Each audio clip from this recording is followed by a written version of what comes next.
Wonderful, and everybody smiley faces now that we've got the recording going. Tonight we've got the luxury of drinking 7 whiskies from the Isle of Arran Distillery. I do have a presentation.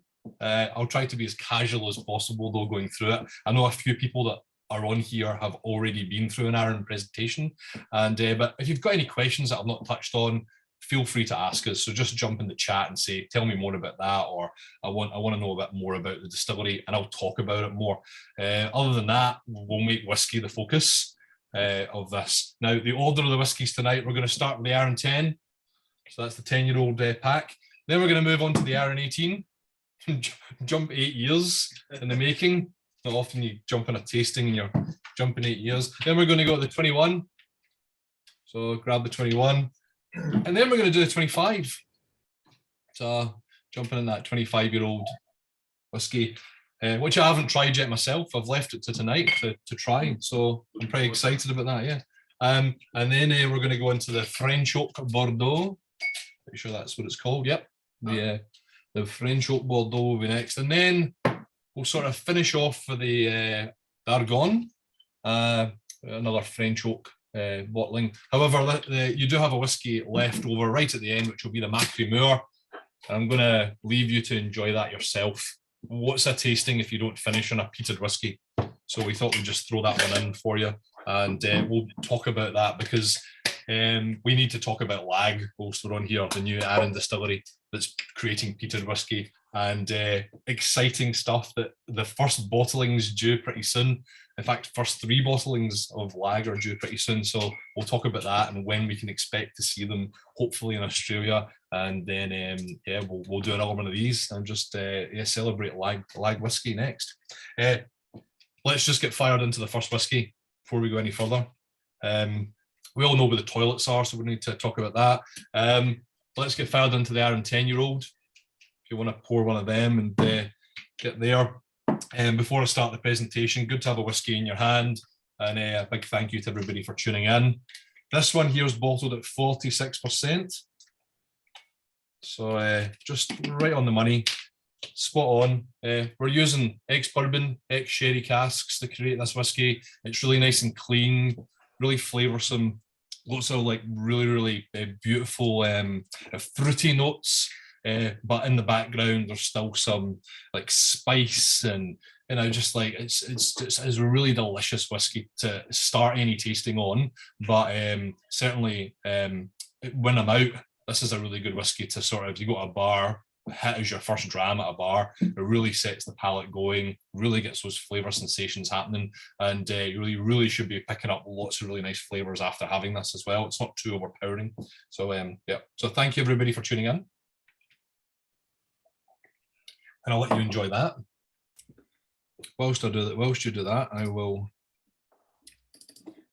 jump into my presentation. And I'm going to go through a little bit about Arran for you, for the people that are on here that haven't actually been through one of these presentations before. So obviously, a couple of years ago, Arran decided to change all their bottlings to a new style bottle and packaging, and mostly referring to glass as well as labeling, which is recycled and really accommodates clean, fresh approach, just like their water. The distillery as well sits on a beautiful island, and they had to portray that island a little more. So on these new bottlings, it's all about the island, with the shape of the island, and it looks like a water drop on that label, as well as the 2 eagles that are sitting there. They're certainly good luck for the distillery. When the distillery was being built in 1994, it's scheduled to be finished later that year, but they had to stop building the distillery because 2 local eagles nested in the distillery, and the build of the distillery was delayed for about 5 months whilst they were there. So it's a big thing for Arran having these eagles on everything that they do.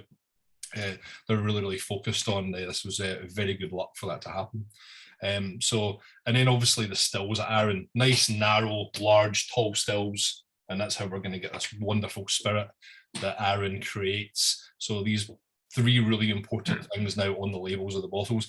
Not only that, there's now Braille on the bottle as well. so that anybody who's hard of seeing can walk into a bottle shop and actually read the label on these bottles now and understand what they're buying and how. So wonderful. Now, let's see, actually, just need to let some people in here, but how do I do that one here? Sure to meet you.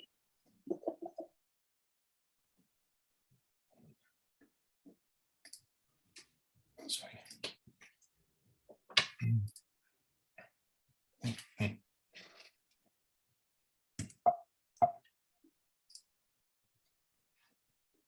Oh, well, I'm there. It's working now.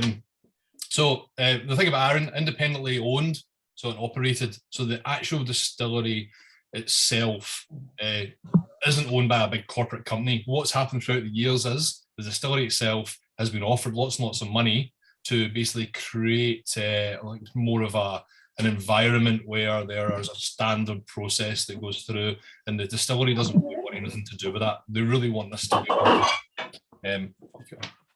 It's like a couple of people are muted. yeah. If you're not on mute, if you can jump on mute, thanks. That'd be great. Be wonderful. So the distillery itself, all the decisions come from Arran directors themselves. It's a really, really small team. And like, for example, marketing is basically a full-time person and a part-time person. And the part-time person is actually an experienced marketer, and the full-time person's sort of a person studying to do marketing. So a really, really small team, and like really work close together. So a lot of the decisions that are made about how long we'll keep the whiskey in barrel for and what the labels look like and how it's launched comes from that small team and what they think's best for the distillery. Another one's traditional methods of distillation. So, you know, like the distillery's been made so that it's really easy to get the wash to the next area, the barley to the areas that it needs to go. It's really small, it's really compact. And I don't know if you know that really when Arran started out, most of the barrels that were matured from the distillery were not matured on the island itself. Most of the barrels were actually placed over at Springbank in Campbelltown, and they had been there for many years because they wouldn't let them mature a lot of barrels on the island. They didn't want big warehouses everywhere. So they were over at Springbank for a while, and then eventually a lot of those barrels made their way down to Bladnoch Distillery in the lowlands of Scotland. But I don't know if you all know that most distilleries' whiskies are spread all across Scotland. Okay, so they're not just around about 30 to 40% are scattered around Scotland at all different distilleries, and everybody looks after everybody else's barrels in lots of different places. With the bulk of stock being as local as they possibly can. Arran has built new warehouses on the island now near Lag Distillery, and it's a huge warehouse facility down there. We'll talk about that at the end and how you can visit them as well. Young distillery, only 1990s, 1995 it opened up, and the creation of the distillery now coming to light, new bottlings, new age statements, lots of limited bottlings, which we'll have a look at tonight, and then new distillery. So exciting young distillery as well. If you don't know where it is, let's have a look at Isle of Arran. So it's on the west coast of Scotland. It sits just in between the Mull of Kintyre and also the mainland of Scotland. The situation that it's in is it's in this like microclimate. So they get the mid-Atlantic drift, the Gulf Stream, a lot of hot air coming up the side of the island, I guess, and what this looks like is like hot air, and it basically allows the whiskey on the island that's matured there to mature a little quicker with hot and cold fluctuations happening more often. When I always look at this picture, I always think of a chicken eating like a whatsit or a twisty. So I don't know what anybody else gets from that, but it's quite a funny looking island, I always think. My wife is from this island. I'm from Ayr, which is round about where the A is on Arran in that map. I lived there for around 16, 17 years. And then my wife was from Lamlash, which is quite south of the island there, where that whatsit or twisty is about to go in its mouth. And then there's a little bit of the Lag Distillery, which is in the south. So we'll go into Lag Distillery a little bit more. Beautiful island, lots of things to do there. They say it's Scotland in miniature.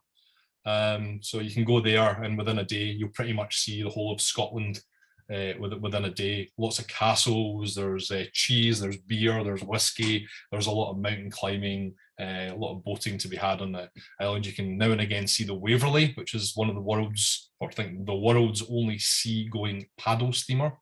So all that visits the island, and you can see a lot of things there as well. However, the island up until about 2 years ago did have my in-laws on it. So for me, it was a bit of a place I never wanted to visit too quickly. They also nicknamed the island Arran. So after the famous jail up in San Francisco, Arran, because generally you can get the ferry there, but you can never get the ferry back due to the weather.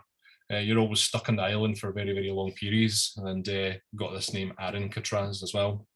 Arran's also, if you go there for a drink, you want a whiskey, generally you'll have to order Arran water.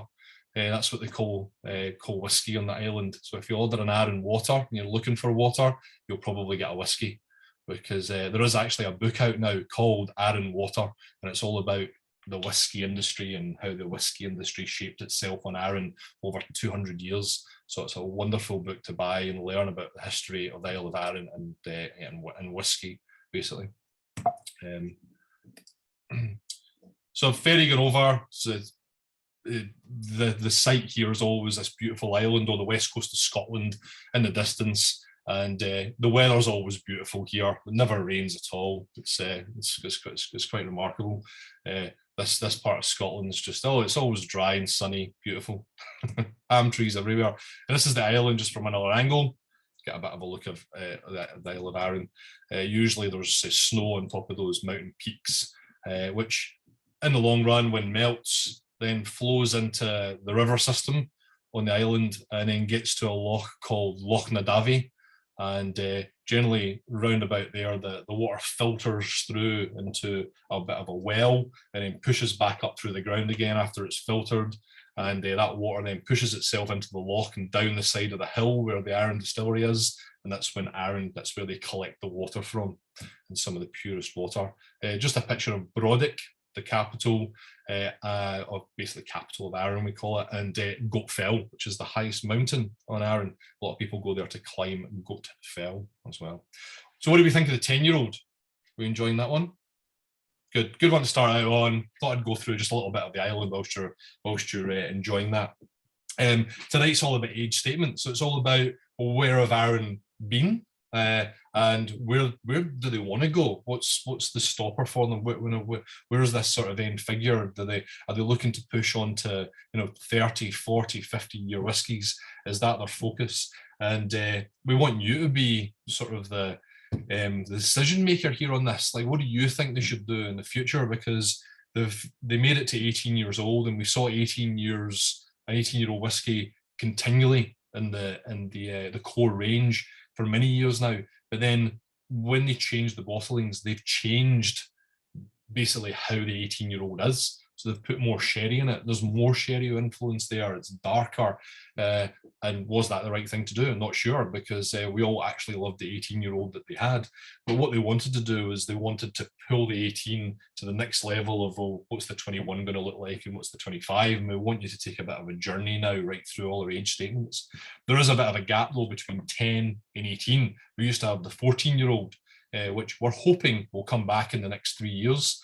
But due to sort of oversight from the distillery, basically on the fact that they didn't see how popular they were going to be, they ran out of that age statement very quickly. And then obviously we had a pandemic where everybody was at home drinking whiskey, and they ran out even more of that gap between 10 and 18 years old. So we may have to wait a little longer before we see a gap in the middle of that age statement.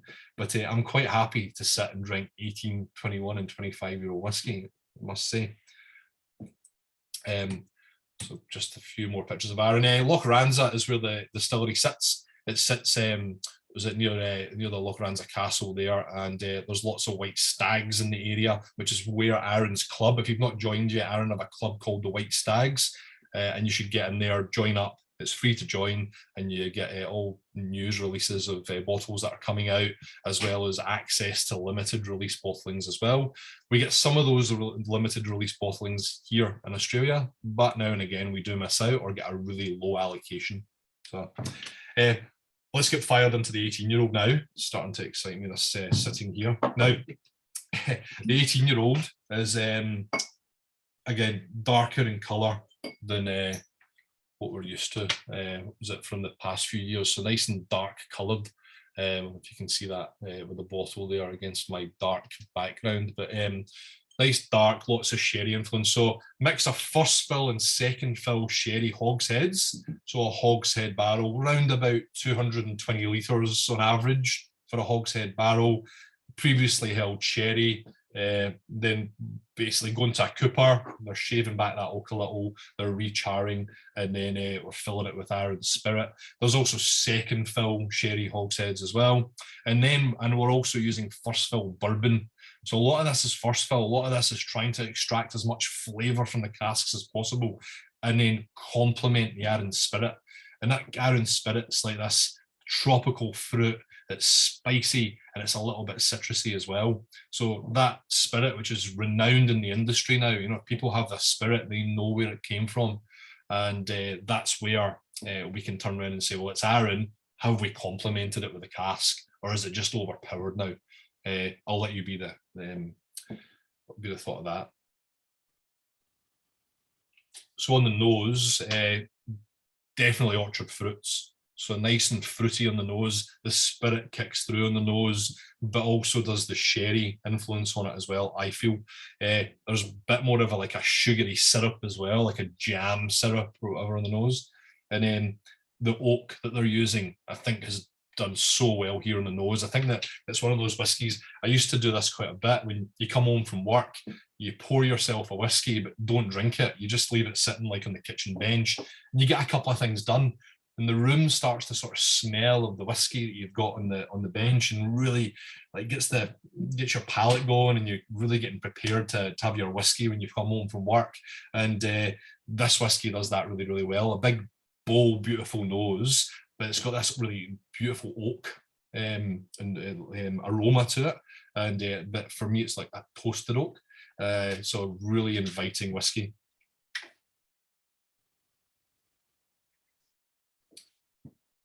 And then what you find in a palate is you've got, well, for me, you've got chocolate. So I think it's a big chocolate influence for me on the palate. Lots of brown sugars, quite a sugaryness to it, vanillas, but certainly fruitiness. So figs and peaches there as well. So it's kind of more dabbling with orchard fruits for me. That sort of fruitiness is there, and I don't think that the sherry on this is too overpowering. So you're still getting a lot of that original first fill bourbon, the original spirit, but then you're getting some characteristics of that dark chocolate and sort of more of a caramelization of orange, etc. there. So does anybody else get? I can't see the chat. Andreas is saying that, yeah, definitely peaches. Big time throughout, sticky dark fruit, charred oak, strawberry syrup, silky mouthfeel with, like you said, dark chocolate, baked peaches again, brown sugar and vanilla, and a finish of peaches and cream. The charred oak returns with cinnamon, chocolate, and quite a long finish. Yeah. It also is warmer than 46%. You would think it feels hotter than that. Yeah, it does. It's got a spice to it. Again, I think that's what we call in the industry now. It's called spice. So if it's warm at all when talking about a whiskey, that's what we're really sort of creating now, and mostly from the oak, or how the oak's treated and how the whiskey is in the oak. But yeah, certainly a nice warm feeling on the palate. The finish, again, really, really sort of, yeah, it's an intense finish. I think it's an intense fruity finish. Reza has just said he likes a new 18 more than the older one. Yeah. apart from the jumping price, wink, wink. And Travis saying that he finds the new 18 takes a little longer to settle in the glass and loses its bite a bit. Yeah. Yeah. Candied orange comes out when it's held on the palate. Agreed. And yeah, and Travis said agrees it's a great one to let sit. Definitely, yeah, definitely. I think it definitely is one. Yeah, like I said, sit around for a little bit, open it up. But yeah, definitely a lot of spice on there. If you haven't finished your glass, save a little bit and come back to it at the end and see what differences you can discern from a little bit of time sitting on the bench there. Definitely tasty. Yeah. And you're right about the price. We had a bit of a shock about the price when it came over, and it's just because they don't have a lot of it, and they're trying to settle down the sale of it. It's just been crazy on Arran, and people have been snapping up the 18-year-old, and it's the 25 has been more. It's a new release. The 18-year-old's been more. It's been about for a while, and now people are really trying to, it was at that price point, and they were just going for it, and they just don't have enough left now. So to slow down slightly that sale and bottling of it, I guess, for demand, the price has gone up, which allows them to put more whiskey down for that middle age, so that 14-year-old, 10 and 14-year-old age, which we'll hopefully now start to see a little bit more in the future, and more news of being released of that middle age, and hopefully that's even it's still really influencing with sherry notes and a little bit of first fill bourbon as well. But very good whiskey. Won World Whiskey Awards. It's won gold. It's won the San Francisco Awards, Gold Outstanding Awards. It's had a few gold medals at that San Francisco Awards throughout the years. So it's just picking up award after award. People are really enjoying it. I don't think Arran are really submitting it in many awards now, again, because it's so popular and they don't have a lot of stock of it. So it's just not being submitted anymore. But good to see it's won a few, and hopefully they keep this one up and they get the stocks back up and running again. They'll probably, when Lag opens, take their sort of mind off of Arran for a little bit whilst Lag opens, but we'll wait and see what happens. This is the west side of Arran, looking over to the Mull of Kintyre. It's quite rugged, rural. It's there's not a lot of houses up this side of the island. If you've been to Arran, this is a really good site to explore. There's not as many tourists here, and it's a great way. And this is the road basically taking you from Loch Ranza to Lag, or Lag to Loch Ranza, if you want. And there's a wonderful golf course on the way called Shiskin, which is Shiskin's the only 12-hole golf course in the world, I believe. If you're a golfer, you go there. Recording. So this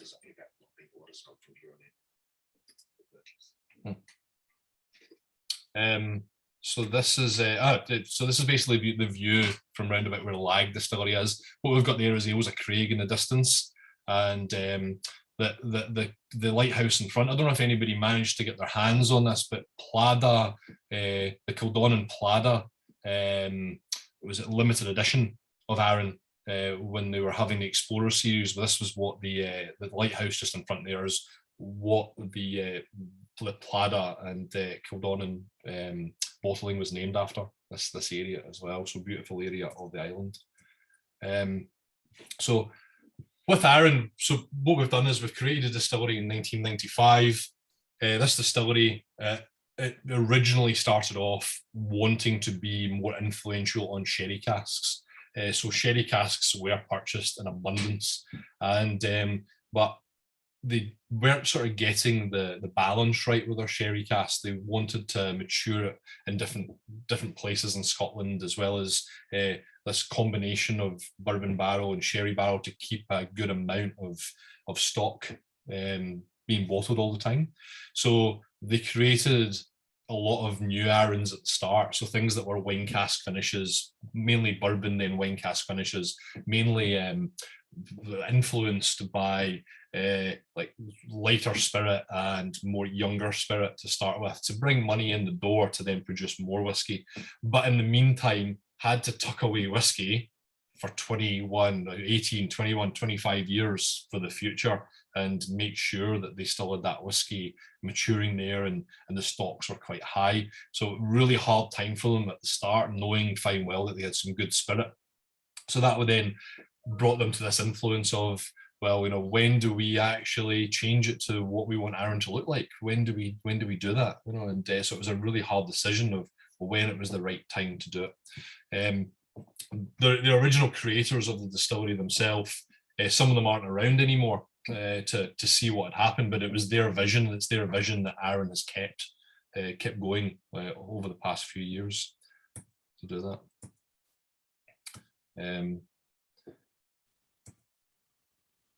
So that's Loch Ranza there. The distillery sits just about the lowest part of your screen. It's actually not really grown that much, the distillery. A lot of the warehousing, etc., has been built away from the distillery.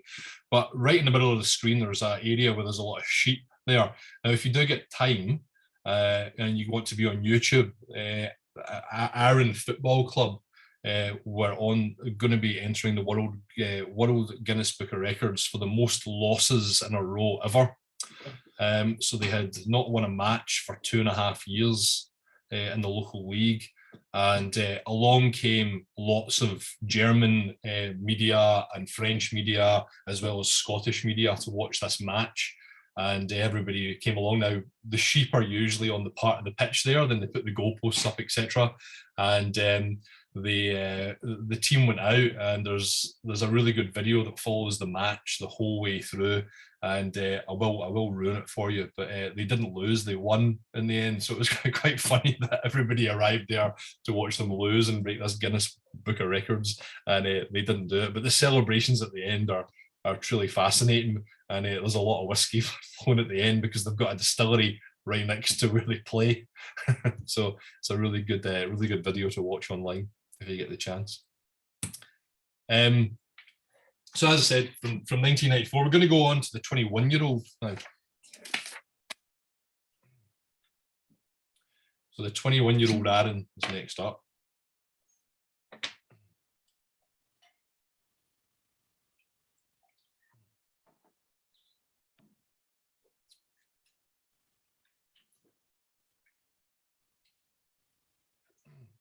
Dress is completely different on the 18. Yeah, I think that because the 21 wasn't created prior, so like the 21's been sort of this whiskey that's been produced whilst they've had the new packaging and the new bottlings. So they've had this opportunity to, I think, really get the 21 right the way they want, and not having to try and influence it to the old, like an 18 and the old 18. You're trying not to change it too much. Whereas 21, you can do whatever you want. It's never been brought out before. So using first fill and second fill sherry hogsheads. So again, 220 litre barrels, nice big barrels created in Scotland from local coopers, using barrels that had previously had sherry or previously had sherry and whiskey and then used again. And then, so really good combination. You know, like for me, what you call a refill sherry barrel, just gives an unbelievable flavour to most whiskies. You know, like we look at Highland Parks now that are done in refill sherry, and from my point of view, these are the best casks, which is why it's so hard to find them now, because I think so many people realise that those are the best casks and that spirit fits extremely well in there. I think Arran's the same, using those refill, second fill, I guess, sherry casks. The influence on that spirit is just perfect. You know? It's a 46% again, so we've only had 46% whiskey so far. And when you're on the nose now, I get more, like instead of in the palate now, your dark chocolate is straight there. So now there's dark chocolate for me straight away. There's like a presence of pickled ginger on the nose. So, but again, orchard fruits and a bit of citrus, etc., still there. So the spirit's still really prominent, and it just doesn't disappear now. The spirit's there, and the balance and the influence of those sherry casks really enhance all the flavours of the spirit. So wonderful.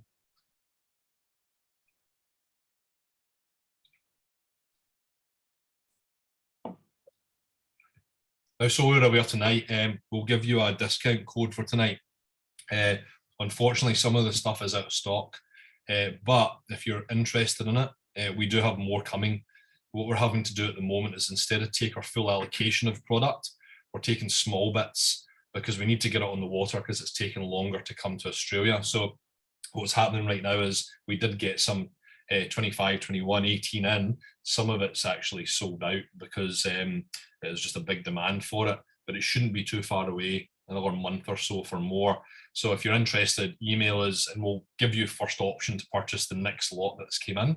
And again, at a discounted price. So tonight's discount's 10% and it's 10 Arran, so 10 Arran if you're looking to purchase anything tonight. And we'll keep that code going for anything that arrives in the country that you wanted, that you were looking for, based on the same pricing. However, the two Bordeaux casks that we've got, the French oak casks, sorry, that are at the end, there will be no more of that. We decided a really hard decision on these two bottlings that we got such a small allocation that we were going to give it to bars instead, and we we're going to let people taste it rather than own a bottle of it because there was such a small allocation. I think 50 bottles of each came to Australia, which isn't a lot when you've got to spread it amongst other retailers as well as you've got to spread it amongst bars, etc., and also try and let people taste it in tastings like this. They are available on some auction sites at the moment if you are interested in using them. So, but they are going for pretty high money. So it's up to you, but we'll taste them, see what we think. And if we can get anything else, we can get any more of them, of course we'll take them. And again, we'll put them out to people that are on this tasting and see if anybody is interested. So just on the 21, Travis said that you can see the connection between the 10 and the 21. Yep. Whereas the 18 has been a bit more of an outlier. Yep. And Andreas has said that the 21 feels like a softer, more rounded version of the 10 with a stickier and more satisfying finish. Yeah, I think so. Yeah, I think I think the old 18 was more of a connect between Arran and the age statements, whereas the 18 is probably not as a connection. The 21 definitely. They've done really, really well at keeping to that spirit and really complementing the spirit all up.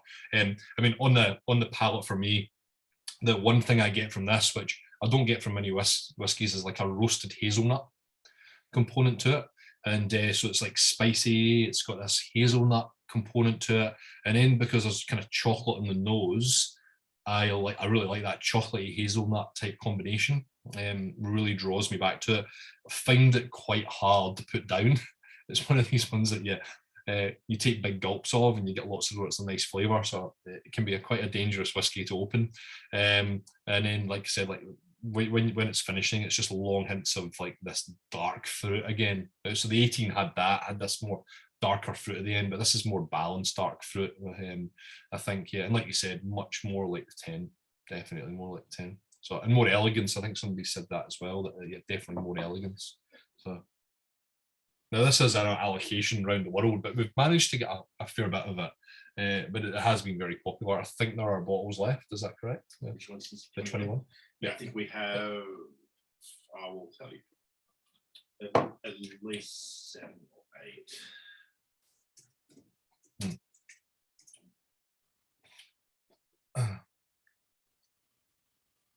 We didn't leave. We have 15. We have 15 available. 15 available to 21. So that's beautiful whiskey view, and it should be available for most of you if you want. Definitely.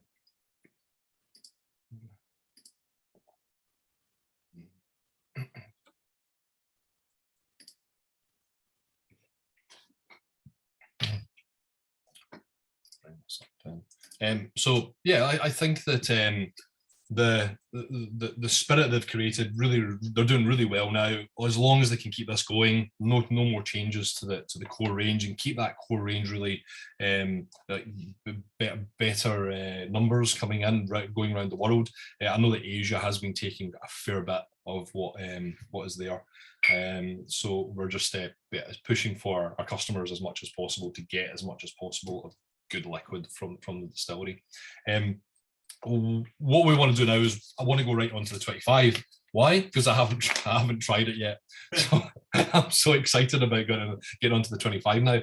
Something that was brand new out. The packaging on the 25 is just terrific. Nice big wooden box, like carved on the inside, and yeah, just superb. Just done so well at it. I mean, there's one thing with Arran they're looking at is also sustainability in their product, and I find it funny that they've gone for this large wooden box. And the same with the Arran 21, there's big, large packaging on there, and but a lot of it is recycled. They're doing what they can in that respect. But I think from the decision from the distillery, it's all about, we still want you to have an experience. We don't just want to send a glass bottle to you when you're spending so much money and you're getting something so elegant. We want it to be a big thing. And if it's a gift, we want it to be a big thing. So that's where, it's in a position where we want to try and protect the environment as much as possible. But however, it still has to look good and feel good and be value for money for customers. Definitely. Let's try this 25. So what we're using now for 25 is a mix of bourbon barrels and sherry casks. These casks are all from 1995. So that's when the distillery first started to put down liquid. But then as we get to the end of that life, which is happening lots in the industry now, as we get to the 24 years and sort of up, and then we want to put this whiskey together, the final product is then finished in sherry hogsheads. So, and it's a combination of refill and first fill. So what we're doing is just trying to angle this whiskey back together again. It's been sitting in oak for quite a while, and it's lots of different barrels we're taking it from, just trying to tie it all back in by giving it another refreshing hit of sherry, and yeah, really pushing the boundaries. Yeah. Trevor just said spoiler alert, Craig. Seriously good. Not had it yet. There you go. So I always do this. First whiskey I have, spend ages on basically try to understand it and go through it.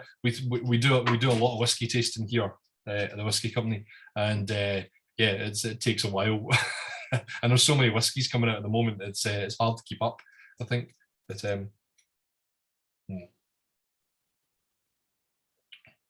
it's definitely got. I actually expected.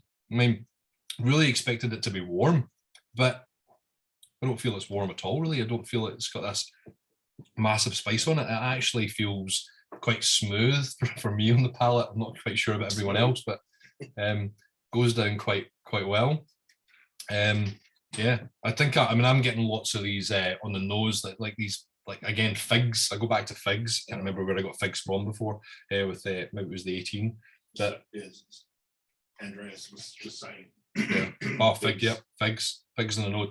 Figs, spot on. Sultanas. I like cherry. Like we get lots of really nice cherries here in the Mornington Peninsula, very close by. And it reminds me of those first cherries that you get, and the smell of those first cherries and cherry boxes.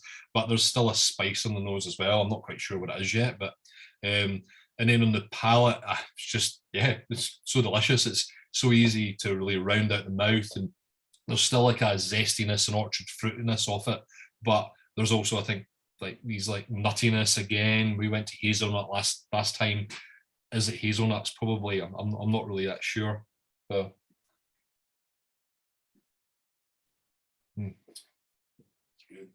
yeah. It's still quite sugary, like, so I've still got that kind of like muscovado sugar, something there on the palate. But certainly those nice orchard fruits, really. The finish again for me, and it's one of the reasons why I really enjoy this range of Arran, is like that dark chocolate and nuttiness and sort of dark fruits that are in there. Really nice, so it's yeah, really good combination. So yeah, I'm glad to have tried it with everybody and not dived in. We've had an open bottle here for a good couple of weeks, so I'm actually trying a bottle that's been open for a while, because we've sent out all the samples to everybody and we've just had this, and we thought, let's let's just leave it. But very good. Hope everybody's enjoying that. Wonderful. Yeah. So this is the oldest casket of all just casks at Arran at the moment. There are, I think, a 26-year-old was released this year of a single cask of Arran by a owner, so an independent bottled owner, but it was a single cask, and I believe that it was finished in sherry as well. They did a bit of a finishing. You probably see a few more of them, but from Arran's point of view, the 25 was where they wanted to go because they find that the ABV on their whiskey drops quite heavily due to where they are.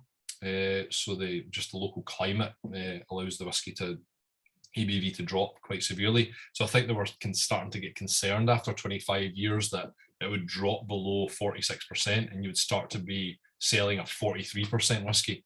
And most of the range, all the range pretty much is 46 or above. So so it's more watch this space for a 30-year-old, I think now, is whether they want to maybe go with that. They might push some through at 46. Certainly, if it does hit 43, do they want to be releasing it at 43%? I'm not sure. Or up to some new distillers there, how they want to take the product now.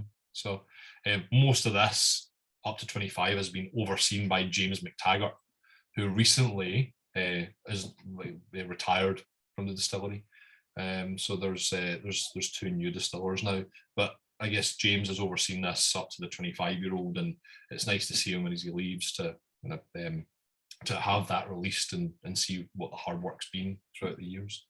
But yeah, very nice.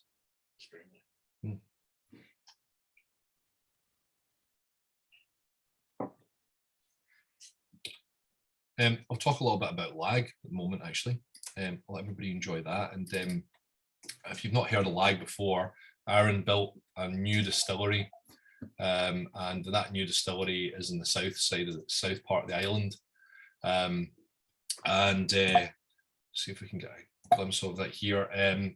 The south part of the island is a beautiful part of the island. The lag distillery's got a bit of history behind it. Now, before I go into that, I'll tell you about this here was Ewan McGregor in 1998. So 1998 was when the visitors centre opened at the distillery, and Ewan McGregor came along. Not yet Obi-Wan Kenobi, I don't think, in 1998, but certainly he's got a cask sitting there at the moment, as does Prince William and Prince Andrew. Both of them have all 3 of them have casks sitting there, but he came along and enjoyed the opening of the Arran Distillery. And interestingly enough, that we were talking about how many people came to this opening, and they said there was around about 100 people at the opening that came along to this Arran Distillery sort of big spectacle in Ireland. They recently had the Arran Music Festival on, and during the period of a week, 6,500 people came to the distillery during that period. So it's a little bit more exciting for people now, I think, than back in 1998. It just sort of wasn't on people's radars back then, but now everybody wants to get involved and grab a bottle of the Malt and Music limited edition, which was at the distillery. So yeah, Ewan's got a big part to play in marketing, I guess, the distillery, which is good. So this is lag here. So they acquired the land in 2017, south part of the island. Ewan Mitchell there, I guess the smaller guy. Larger guy is James McTaggart, the former distillery manager.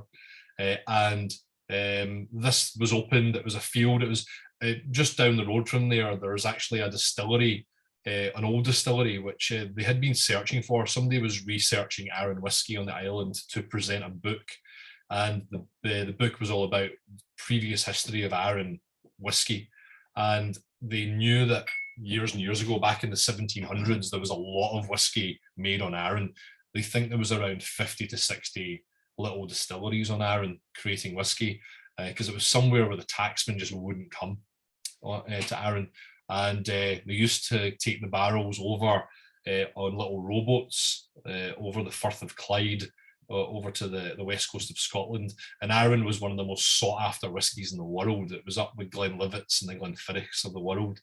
And it wasn't until about 1825 when distilling became legal, and distilleries were signing up to say that they were established businesses, that the Arran, these little crofts on Arran that were doing this, started to just peter away, and they got lost and no longer produced whiskey. But one distillery kept going for many years after, and that distillery was called Lag Distillery. And this gentleman who was writing the book wanted to find where perhaps Lag Distillery was, so did a lot of research into it, and ended up in an old stone barn just down the road from this site. And at this stone barn there was a stone floor, beautiful stone walls, but it was used to put hay bales in, as well as sheep, shelter some sheep in bad weather. And they found that this was the old still house. We're pretty confident in that this was the old still house, and they pulled the stones up from the floor and found underneath an old copper still, which had been buried underneath the floor, which is now, I believe, the copper still which sits at the Arran Distillery, or replica of copper still that sits at Arran Distillery. And you can, and the farmer there basically gave them this local land, and which is, I guess, is why it says acquired, acquired the land, and gave them the land. And I think in return, we give him whiskey. Arran Distillery gives him whiskey, and in return for this land, I would imagine it's a lot of whiskey. There's also an orchard on this land as well, a really old 200-year-old orchard on here, which has got like peaches and apples, etc. on it. And after they get Lag up and running, they're going to start to create spirit from the orchard as well. So they get a really good intake. So that's something to look forward to in the distant future, where they'll start to use the fruit from that orchard. But the distillery started to really get built in 2017. And then Lag on 2019, on the 19th of March, it's starting to produce spirit. And now that spirit is 3 years and 1 day old, or older now. And we can look forward this year to the first release of Lag later on in the year. Obviously in Australia, it'll get released in the UK. In Australia, we generally have to wait 2 to 3 months till somebody sails a boat to this country from the UK. So we'll see if we can get it there quicker. But yeah, hopefully we'll see it later on in the year. Just keep in touch with us with that. This is the view outside the Lag Distillery, and it's just a beautiful place to go and have lunch, as well as learn about the distillery itself. Just see if there's actually, so this is the distillery itself, the Lag Distillery. It's a really modern looking. The roof on it has it's got a grassy roof, so that if you're looking at it from the Firth of Clyde, or direction, it's really all built in, and all you can really see is faint hits a little bits of glass here, there, and everywhere, and that's all. But very nice distillery, really bulb-like stills. Not sure if we put the stills in this picture.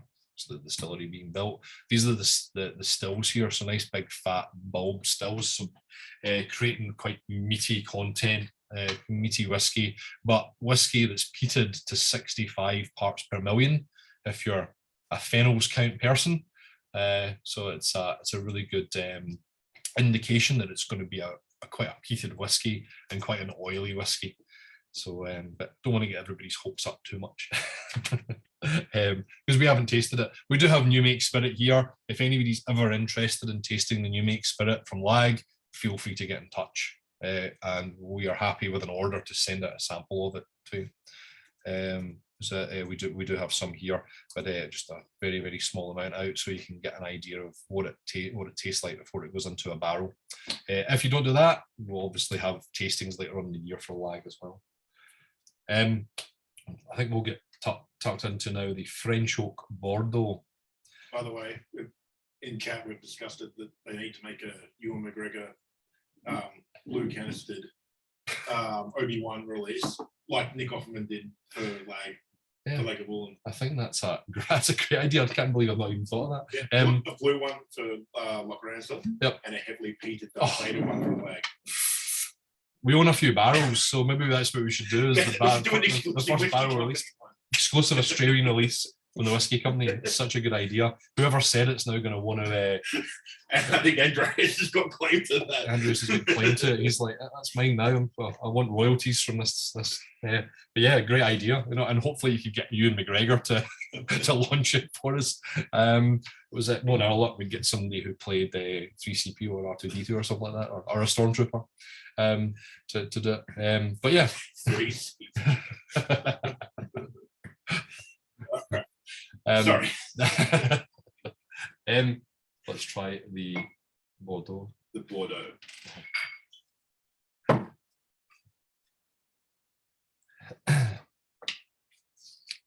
So again, a whiskey we've not tried here. Sort of kept it under wraps.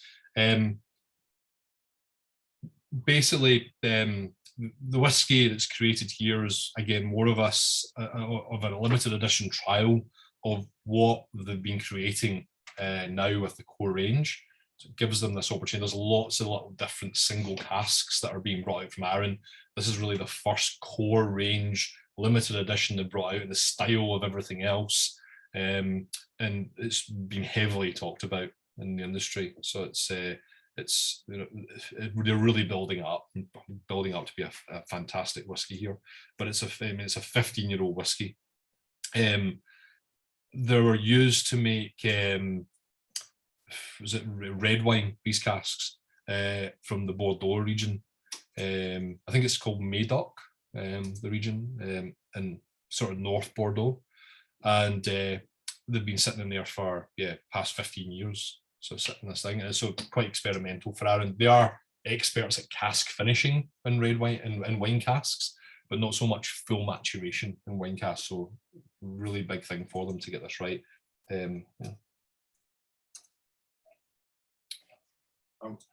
Craig, David has just asked, what is Arran's yearly output and what is Lag's likely to be in comparison? Yeah, so right now for Arran, you're looking at it's about 850,000 litres output from there. The reason why it's not hit the million mark, etc., they're able to put up the capacity, but they've had to get rid of peated whiskey from the distillery. So that was the one thing they needed to do. When you make peated whiskey, the amount of downtime when you have to clean all the equipment and just what you have to do in the distillery, it just takes so much production time away and then slowly gets production back up again. That's now being completely moved now to Lag. Lag's doing all the hard work in peated production. Arran now has finished off the Macri Moor making, and which is why we're now seeing a 10-year-old Macri Moor come out, because it's sort of to announce that, Macri Moor may start to disappear in the future, and Lag will just take over. So Arran's production should start to come up and up and up, and I think there's also there's so much room inside the still house for more stills to be put in there. So they'll really look to the future of what they can do there. Lag itself, from what we've seen, is about 500,000. Again, the production on that seems to go to 750,000, so it should be around about that as well. So quite similar in the production size. I think it's just because new distillery, you're selling a lot of casks, so you can still buy a cask of Arran, of both, Arran and Lag. So if you're interested in buying a cask, you can still buy a cask. We can send you the information. You can buy a Lag cask. I mean, I think the Lag casks are going for £6,000 for a 220 litre barrel at the moment. So, and you can have it as a sherry barrel, or you can have it as a bourbon barrel, either one.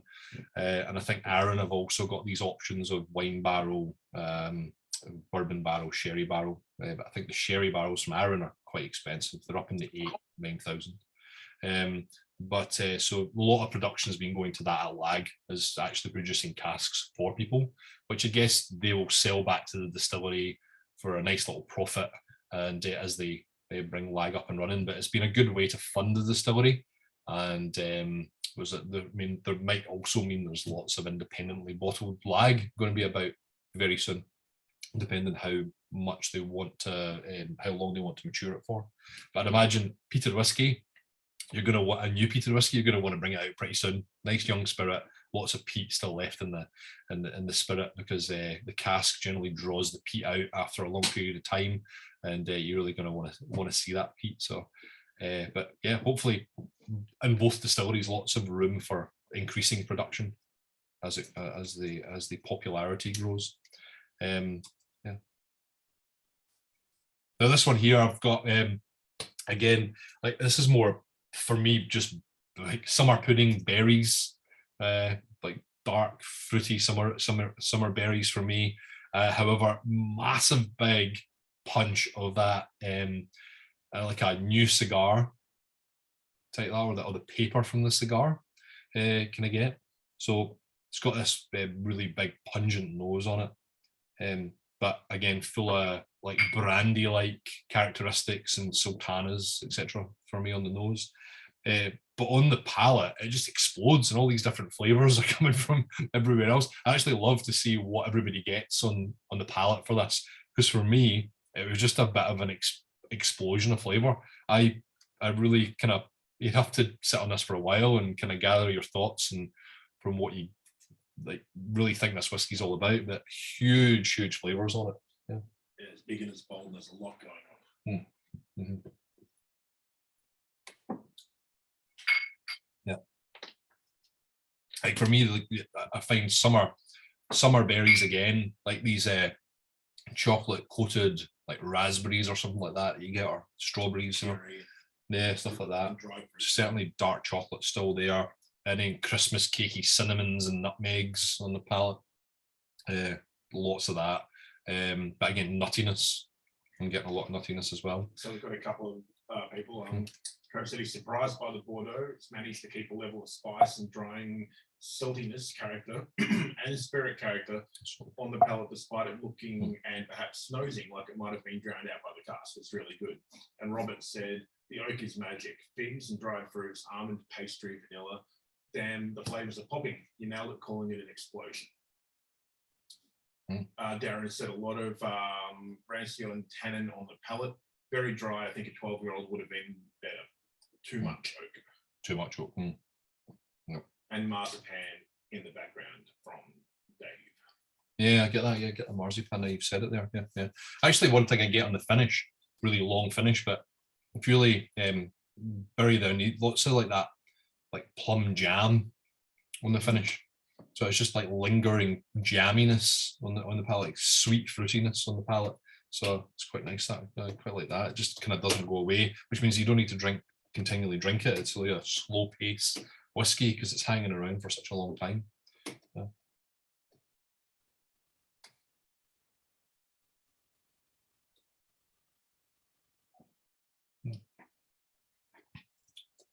Still quite wonderful. Yeah, great whiskey. Now, I'm going to move this on. The finished stills, I'll show you that. So you're gonna make your distillery look good, so people come and they visit. So lots of nice Oregon pine washbacks in the background there, with plenty of room to grow and accommodate more stills. There's also these nice big bulbs, shiny stills, which you try to keep that way for as long as possible. Keep them all nice and shiny, particularly when you've got a visitor centre. And there's also the copper lid in the background there. I think I can't remember. I actually can't remember the size off the top of my head. I've sort of lost the size of what the washbacks, etc. and all these sizes of the stills are. But I'll try and get them for you before we go. But yeah, quite a robust way to make whiskey, and really trying to draw out as many peaty but oily flavors as possible, but still are really trying to find a characteristic in there that's fruity, which still reminds you of the Arran malt. Because I mean, you've got to sort of tie the two companies in some way or another, and not just by marketing. But yeah, it's more. I mean, even Arran's logo for Lag is quite industrial looking, and it's that's the way the marketing's going.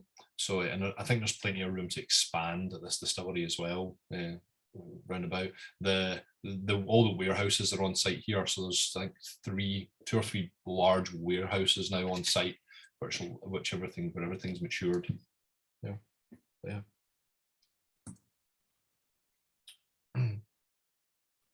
And there's also barley made and grown locally there as well, which has been used on a couple of runs for lag as well. We were there about 3 years ago, just before the start of the pandemic, and they were taking barley from the field from a recent harvest for the distillery, and it's quite a slow process on that island of growing of the barley. So I'm not quite sure how much they'll use local barley, but mostly Arran are using Scottish barley to produce the whiskey that they're making at the moment, and that will continue.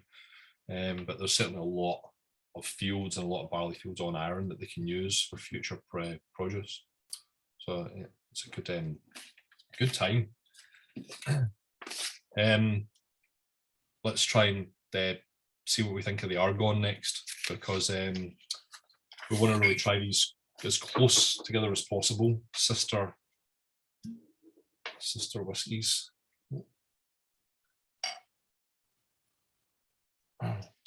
So far, this is quite a few people's favourite. The Bordeaux. The Bordeaux, yeah. Oh, big so robust whiskey. Yeah.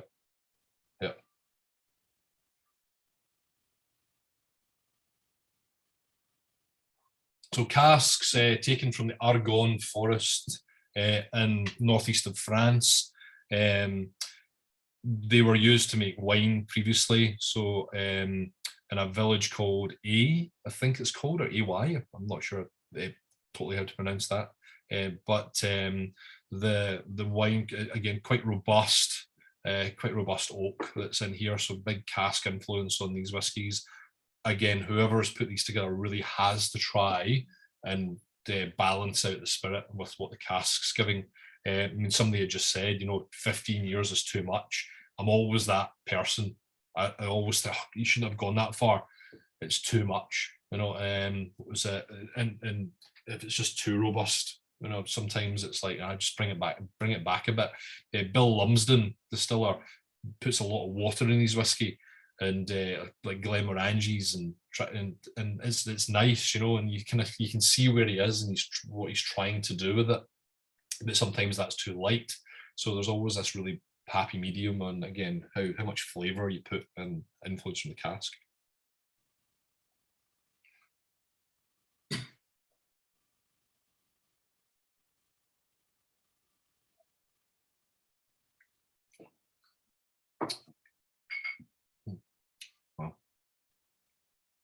Certainly more, not as big a powerful flavour, but it's much more subtle and light.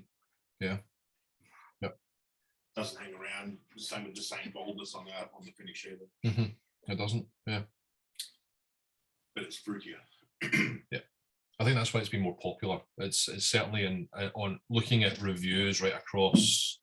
I guess whiskey base is used a lot now for reviews from Europe, but a lot of whiskey shows recently have had these two whiskies at them, and Argonne has been the number one of Arran. And I know Whiskey and Aleman in Melbourne have said one of the best whiskies that we've had this year, if not the best whiskey. So it's interesting because it's definitely more balanced and not as all those flavors don't pop at you as quickly as the first one. Yeah, like the word explosion was great for Bordeaux. It just really had everything going all at once, and that's great. But this one is definitely balanced. It's a good word for it. It's, I find it's more floral, this one, if that's the way. Like it's got this floral note to it, whether it's like hay, cut grass, whatever it is, but more sort of prominent in the orchard fruit category. So we've got some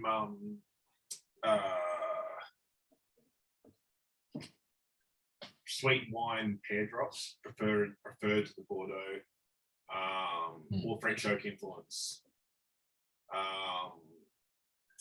Normally, this is from Travis, so normally I'd go with the wood, but I think the Bordeaux is more impactful and interesting. Wouldn't have guessed it before tasting though. And David's saying floral, like a black currant.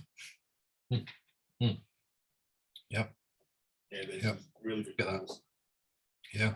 And on the palate, like Arran was always supposed to be, excuse me, tropical fruity. I think I get more tropical fruit from this one than any of them. You get this like mango, this on the palate. There's a bit of mango in there, and there's certainly more sweet vanillas. And now you say it, I get the mango. Yeah. Well, I wouldn't have said that just before. Like a mango iced lolly type thing, you know, like it's when your palate's quite cold and it takes a while to come through. It's sort of you're getting more in the mango in the back of the palate there, so it's not that sweet. It's more the sourness of the mango.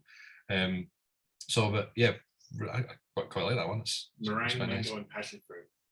Yeah, passion fruit. That's what was missing there. That's a good call. I like Sounds that. Pavlova. Yeah, that's what, yeah. Pavlova. Yeah. Good. No, like that. It's very, very nice whiskey. Yeah. Then and the finish is quite interesting again. Like where the last one for me kept going and there was still something there. This one's still there, but it's really subtle and nice in the palate. I think Scott's made the comparison that the Argonne is a peppery, fruity whiskey, whereas the Bordeaux is a heavier dessert style whiskey. Yeah. And I think that's right. It was sticky and it was, you know, the Bordeaux hung around and this is lighter and floral and I think the Argonne would be hard pressed to be beat, to be honest. Yeah, definitely. So definitely the Argonne for me was definitely the better balanced whiskey, and yeah, probably the better whiskey of the two of these, which I guess from critics and reviews is probably about right. But really good that a distillery has taken a bit of a gamble and a few casks and tried to create something like this. And first time, you know, I mean, the packaging on these is terrific. It's, you know, really well made, hard to open, but more of a cylinder with wooden lids, etc. And this dark combination on the bottle labels, but with more of a coppery writing, so it makes you feel more about its copper contact and like distillery influenced, etc. So yeah, they've done really, really well with this. Hopefully we see way more coming out, and you know, hopefully 2 of these come out pretty soon in a blue and red container. I'm down for making that happen. Yeah, we're probably going to give Andreas a bottle if we do. No, 100%. I don't know if everybody knows, but when you buy from the whiskey company, buy a bottle, you enter into the draw every 6 months to be sent samples from distilleries around the world. And if you get drawn, you receive the samples, and you get to pick one cask, one sample. And what we do is we buy the cask, and when we buy the cask, we bottle it with your name on it to say that you picked it. Got one underway at the moment, don't we? We do. Yeah, so we've got we did Cavalan first.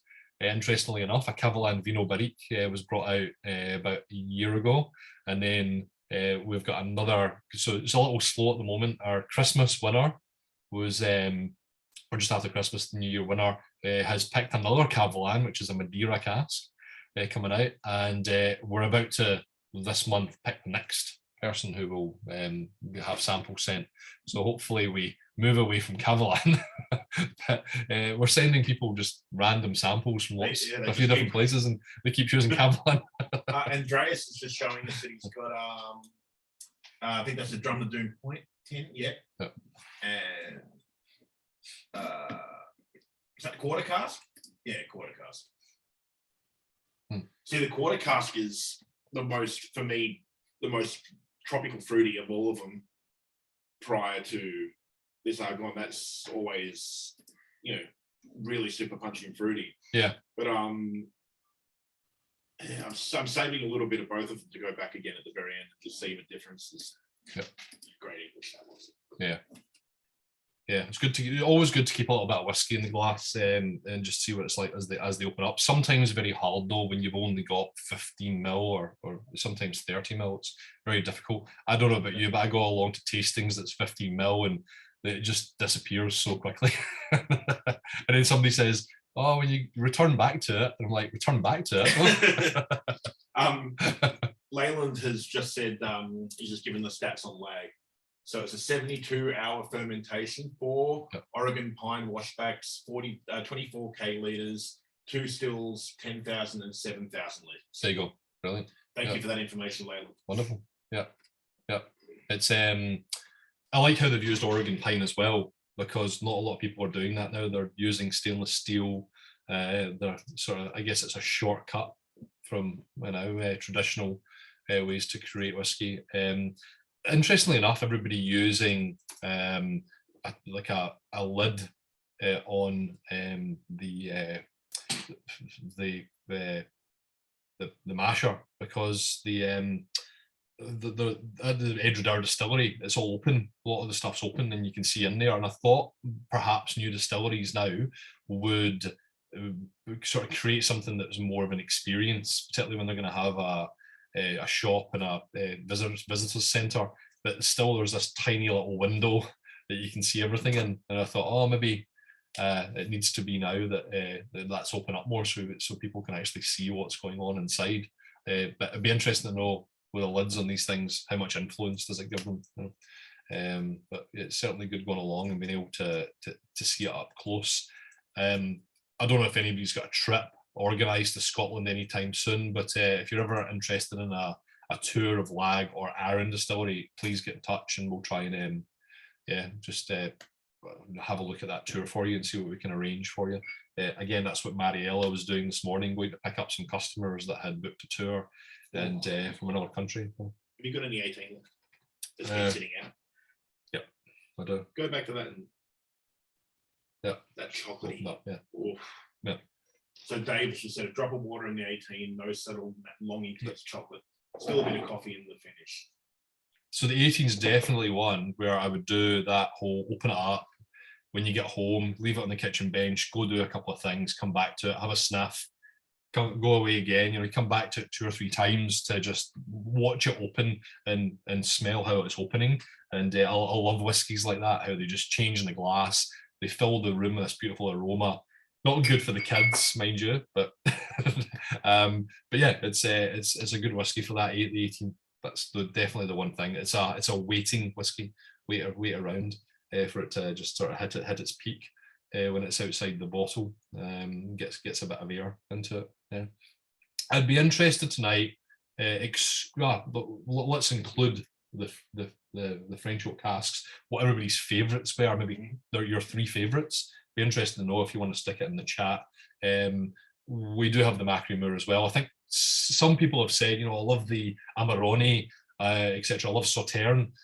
Again, these guys are being bottled once a year now. So Amarone, Sauterne and Port. Now that's it. It's once a year bottling.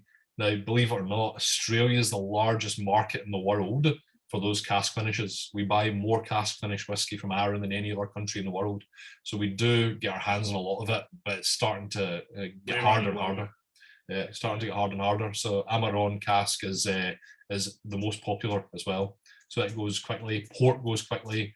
Sauterne hangs around for a little longer, but it seems to be the way it's going. So 18 Bordeaux followed by 25. Yeah, I love the 25. We never even went back to that again. That's I enjoyed the 25, the Bordeaux 21 10.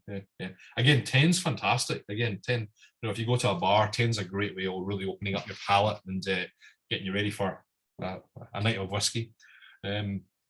Beautiful. And there's a few cocktails coming out now with the Arran 10. They've sort of started to develop this and more cocktail making as well.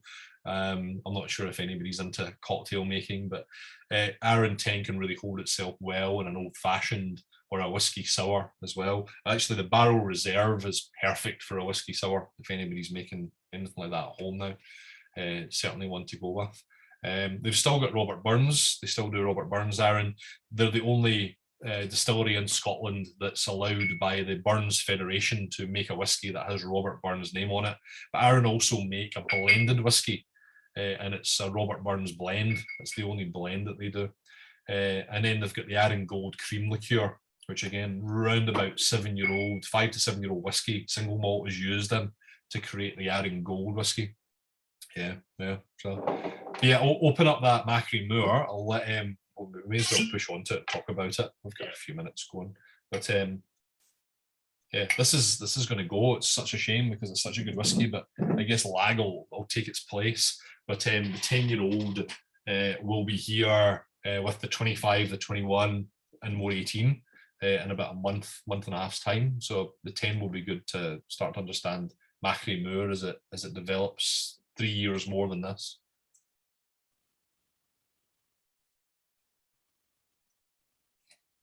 I think we might have a winner in the 25 here, or is it Argonne? I'm not quite sure. Yeah.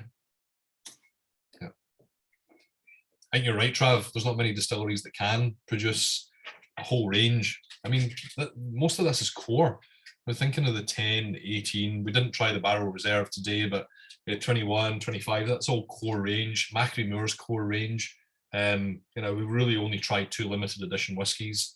But I'm hoping that what we do next year is we get some single casks for Australia. Yeah. So we'll go there. We're due to go there in May, and hopefully we'll pick something for Australia, and get something as fine as these 2 whiskies that are there. So yeah.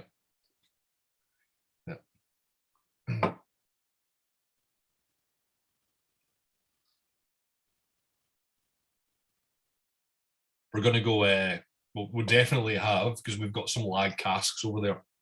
So we're gonna bottle one of them young. We want to, because we've got a couple of them. We're trying to do that. Macri Moor's all gone now. Macri Moor's good. So Macri Moor should be going around for another couple of years. There's enough Macri Moor matured in Scotland that we should have a couple of years of Macri Moor still available, and it will start to dwindle down. But as it dwindles, so hitting that 7-year point of lag, so you've got another 4 to 5 years, I would say, of Macri Moor, depending on when Macri Moor disappears because of the demand for it. Yeah. Is it so it's sold out in Whisky Company? No, I'm just putting the link now. There you go.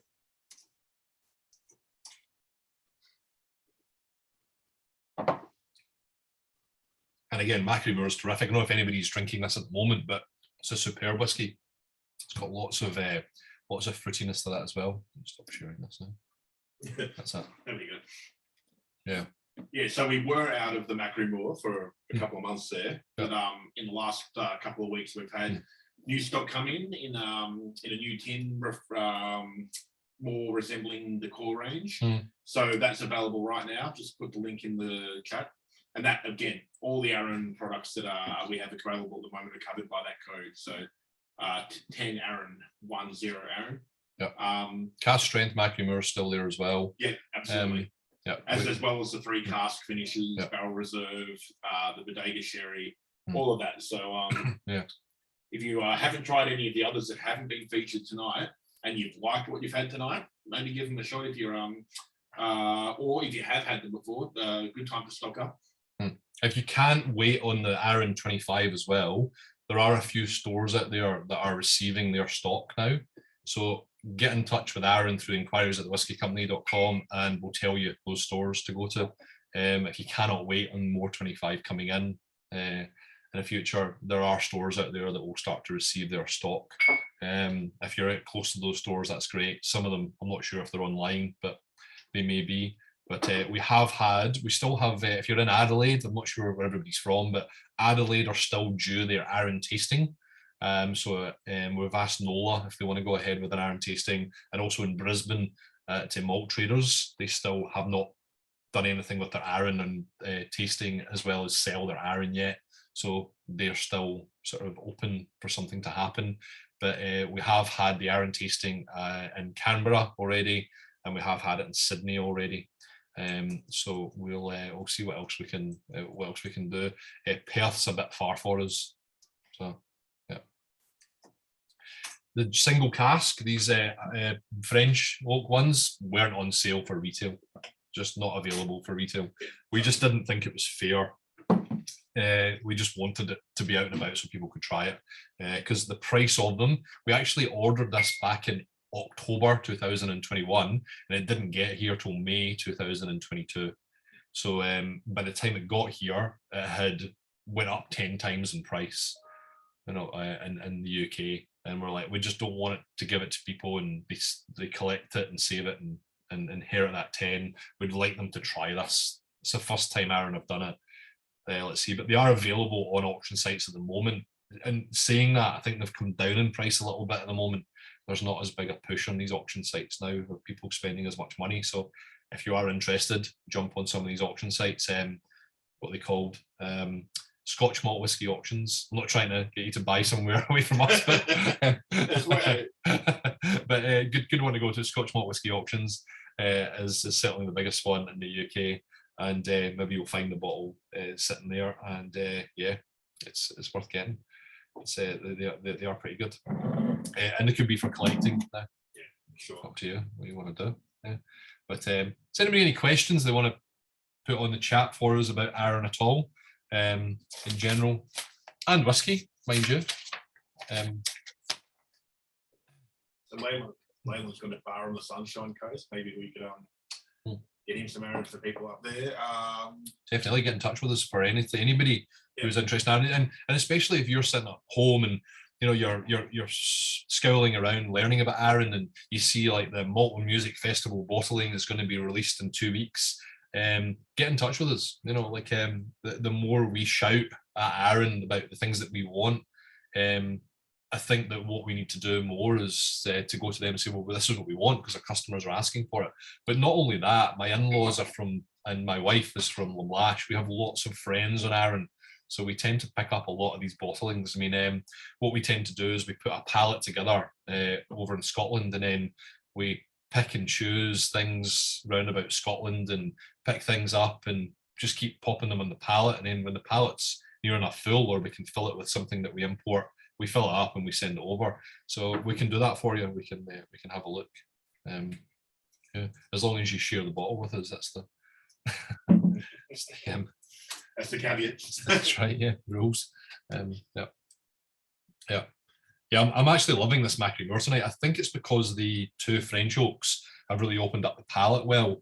And what's happened with the Macri Moor is it's sort of brought you back down to 46, because I don't think we mentioned that the Bordeaux was 52.8%. Did say it on your juice bag though. And the Argonne was 53.5, and then you hit the Macri Moor and it brings you back down to 46 again. So those fruity notes sort of open up a little bit more, and the peat's quite nice, so and it's really lingering. So but it's a white peat. Yeah. Someone was just saying, Scott was saying, being honest, I'm not a big fan of peat, but the Macri Moor wasn't that bad. So which is good. And Trav was just saying, any chance you think that Arran will release a local barley version of anything in the future? They did do bear barley. So bear barley was grown on the island. They did a bear barley from Arran, and they did a bear barley from Orkney.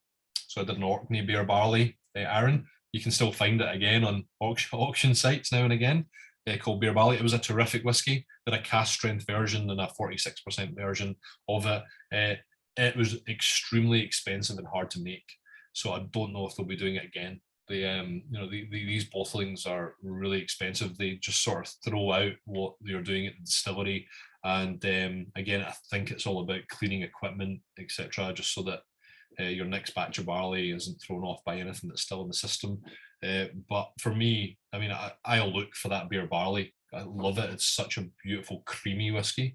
But certainly one to look out for. We've requested it so many times because I know that they must have barrels of this still there. They couldn't have just made a small batch that they did. They surely made larger batches, but we'll see. Yeah. Leyland's saying, is there any peated single cask Arran heading our way? Just 10-year-old Macri Moor. That's the only one. So 10-year-old Macri Moor will be here. And then we had Fingles cut here last year, but that was just so people could try it. We're finding that we might be able to get some Fingles cut bourbon and sherry as lag opens. So Fingles cut's great. So we'll look more into that. But certainly once lag opens, that's where we want to pay most of our attention for that peated Arran. But the Macri Moor stuff, we can't seem to talk them into giving us a single cask of it at the moment. Which is quite unfortunate. But yeah, we'll keep trying. Our allocations for this year are gone. We can't get anything else for the year. It's not until November that we get allocated anything else. So if we want a single cask of something, if we want to do some special tins, etc., we have to do it in November-ish. So we have to ask them about it then, and then we get told in January whether it can be done or not. So the past 2 years has been basically no. when are we likely then to get the 10 Macrimore? About a month away. So it's left Scotland now. It's on a ship here. Should be about a month away. The 10-year-old. Yeah. So and what we'll probably do with that is when it reaches here, if we can get some lag, we'll get it here, and we'll probably do one of these with lag. We'll just do a bit of a peated Arran. So we'll put together 6 peated Arrans, but 2 of them which you'll be able to buy, and maybe 4 of them which are just like whatever we can find, just to put something together to try them all. Would be fun. Yeah, I think it sounds incredible as well. I think you're completely right. I'm looking forward to it. Like, I'm not a peat head at all. I do not drink peated whiskey generally, but I'm looking forward to that. I like something new. I like to see what distilleries are doing, and anytime there's a new peated whiskey out, I'm certainly there to taste it. And I've been proven incredibly wrong in the past about peated whiskey, and yeah, I like to explore it now. Yeah, so it'll be good. Lag it'll certainly be one that we need to watch, and I think a 3-year-old lag will be good, and then it'll probably go on to 5 years, 7 years, and then eventually we'll get to the real age statements. Yeah.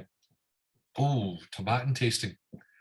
It's a good idea. My favorite, one of my favorite distilleries. Yeah, you're all over that. If nobody's tried tomatin, if you try tomatin, all the stuff under 18 years old is good. But one distillery that hits its mark at 18 in the world is tomatin. So definitely, it's tomatins is they get a summer berryness to their whiskey, which nobody else seems to be able to do. And the 30-year-old, I know I'm aiming high here, but the 30-year-old is one of the best whiskies ever created, and doesn't get enough talk time. Yeah, it's superb. Won Scotland's best whiskey 5 years in a row, the Tomatin 30. So, and then along came Old Pulteney 1990 vintage and knocked it off its table, and it never came back again after that. So Tomatin 12 is crack. I like that. It's crack, yeah. It's good. Some interest in the tomatin tasting. Yeah, tomatin's good, definitely. We can do that. Yeah. Well, thanks everybody for attending tonight. I'm really glad you spent a bit of time with us going through all of these. The whiskey's available, whatever's there is there. We don't have anything else at the moment. 18, 21, etc. And 25, that sells out, it's gone, and we'll wait about a month or so to get more in. If you do want someone that's sold out, get in touch with Anton again, inquiries at the Whisky Company. We'll put a list together and make sure that you're first in line for a bottle when it comes in. Anyone who was on tonight, if you email to inquiries and just remind me and let me know that you were on tonight. And then, as Craig just said, I'll make a little list of database, if you will, so that when the stock does arrive, if you're still interested, we'll get it to you first with that, not with the code, but with that discount applied. Different code by then. But thank you for everyone engaging in the chat. You guys have been really spot on with some of your palate notes and everything. Andres has been very thorough, but all of you have been great contributors. It's nice to put a face to a few names out there as well today. So cheers. If you've not seen what we've got coming up next week, we've got King Lake.